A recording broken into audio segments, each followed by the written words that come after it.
다윗이 아비아달이 가지고 있었던 에봇을 가져오라 하여 하나님께 그일라 사람들이 다윗을 사울의 손에 붙일 것이다 라고 하는 이야기를 듣고 난 이후에 그일라를 떠나게 됩니다. 그일라를 떠나서 피한 것을 어떤 사람이 알리니 사울이 그일라로 가는 것을 그치는 것을 볼 수가 있고, 이렇게 다윗은 사울의 손에서 그 위험에서 피할 수가 있었습니다.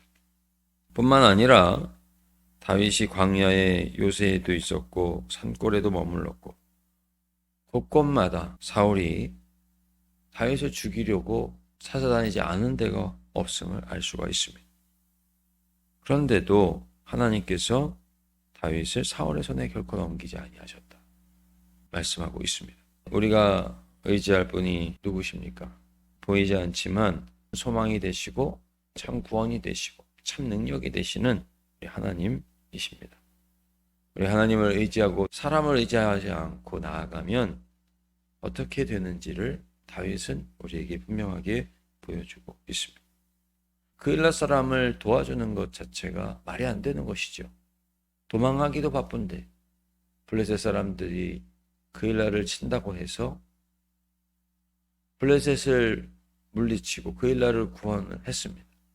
그런데 그일라 백성들을 구원을 했지만 눈치를 보아하니 사울에게 넘기려고 하는 이런 모습을 볼 때에 인간적인 모습으로는 헛수고했다, 괜한 짓 했다 이렇게 얘기하지 않겠습니까?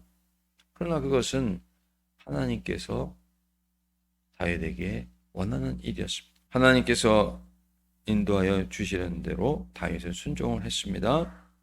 마음 먹은 대로 행하지 않았습니다. 그랬더니 하나님께서 다윗을 세상 사람들이 말하는 성공에 머물러 있지 않게 하셨습니다. 비효율적인 것 같아 보였고 헛짓한 것 같이 보였지만은 하나님께서 원하시는 대로 다윗이 움직였기 때문에 다윗은 그일라에서뿐만 아니라 광야 요새에서도 산골에서도 어디에서가 사울이 다윗을 죽이려고 찾아다니지 않은 곳이 없었지만은 성공할 수가 없었고, 다윗은 하나님을 의지하면서 위기에서 탈출할 수 있었던 것입니다. 하나님을 의지할 때 그 결국이 어떻게 되는지 다윗을 통해서 우리는 분명하게 볼 수가 있는 것입니다. 우리의 편에서는 막다른 골목이 있을 수 있습니다. 하나님께는 아무것도 아닙니다. 높은 데서 내려다보면 다 길이 보이지 않습니까? 하나님을 의지하는 다윗, 어리석은 사람이 아니었습니다. 누구도 볼 수 없는 길, 분명하게 존재하는 하나님께서 주신 그 길로 나아가 승리하는 삶을 살 수 있었습니다. 우리도 하나님을 의지하여 하나님을 영화롭게 하는 승리하는 삶을 살아가시는 우리 모두가 되시기를 간절히 원합니다. 사랑과 자비의 하나님 아버지, 다윗을 통해서 그일라를 떠나라고 말씀하신 하나님의 말씀에 순종하여 떠났더니 사울의 추격을 피할 수 있었음을 볼 수 있었습니다.